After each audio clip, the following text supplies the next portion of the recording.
बिस्मिल्लाहिर्रहमानिर्रहीम, this is Amna and today we will discuss about international boundaries या इनको आप कह सकते हैं इंटरनेशनल बॉर्डर्स। ठीक है, इनमें से कुछ ऐसे इंटरनेशनल बॉर्डर्स हैं जो कि ख़त्म कर दिए गए हैं और कुछ ऐसे हैं जो कि अभी भी स्टिल एग्जिस्ट करते हैं। इससे पहले मैंने जियोग्राफी की एक वीडियो बनाई थी जिसमें मैंने बहुत से इंटरनेशनल बॉर्डर्स आप लोगों के साथ डिस्कस किए थे, जैसे कि रेड क्लिफ, जैसे कि ड्यूरेंट लाइन, एक्सेट्रा एक्सेट्रा। अब जो रिमेनिंग इंटरनेशनल बॉर्डर्स रह के थे वो इंशाल्लाह हम आज डिस्कस कर लेंगे। तो ये जो 38th पैरेलल है, 17th पैरेलल है, ये पैरेलल पैरेलल पैरेलल ये सब क्या है, ये एक्चुअली में बॉर्डर्स हैं। क्लियर? तो हम लोग स्टार्ट लेते हैं 38th पैरेलल से। 38th पैरेलल बेसिकली क्या है? It's a border between north and south Korea prior to the Korean war. Korean war होने से पहले जो कोरिया था उसको डिवाइड कर दिया गया था नॉर्थ कोरिया में एंड साउथ कोरिया में। उससे पहले जो कोरिया था वो किसके कब्जे में था? वो जापान के कब्जे में था। ठीक है, लेकिन 1945 में जापान ने कोरिया को लॉस्ट कर दिया। ठीक है, और म्यूचुअल एग्रीमेंट के through USA and Soviet union ने कोरिया को बांट लिया।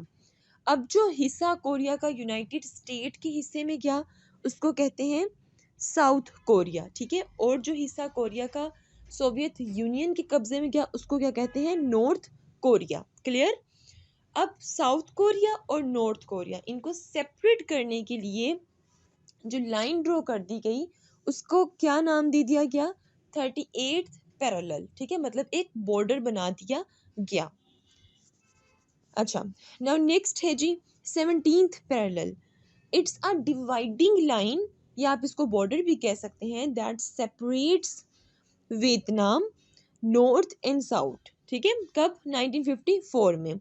17th पैरेलल लाइन बेसिकली एक बॉर्डर है जो कि वियतनाम को सेपरेट करता है, किसमें? साउथ वियतनाम को और नॉर्थ वियतनाम में। ठीक है, कब? 1945 में ये बॉर्डर बनाया गया था। अब मैं आप लोगों को मैप दिखाती हूँ ज़रा, ये देखें जी। ये आप लोगों के सामने क्या है जी? कोरिया है। ठीक है, ये जो लाइन ड्रॉ की गई है ये 38 पैरेलल है जो कि 1950 में इसको ड्रॉ कर दिया गया था। अब इस तरह मैं आप लोगों को ये आप लोगों के साथ सामने है जी। ये लाइन यहाँ पर ड्रॉ की गई है। ठीक है, this is 17th parallel line. ठीक है, जिसको डिवाइडिंग लाइन भी कहते हैं। ठीक है, डिवाइडिंग बॉर्डर भी कहते हैं क्योंकि इसने भी वियतनाम को डिवाइड कर दिया था। ठीक है, अच्छा उसके बाद let's discuss about 31st parallel line. It's a border between Iraq and Iran. ठीक है, इराक और ईरान में एक बॉर्डर है। ठीक है, जिसको क्या नाम दिया गया है? 31st पैरेलल लाइन का।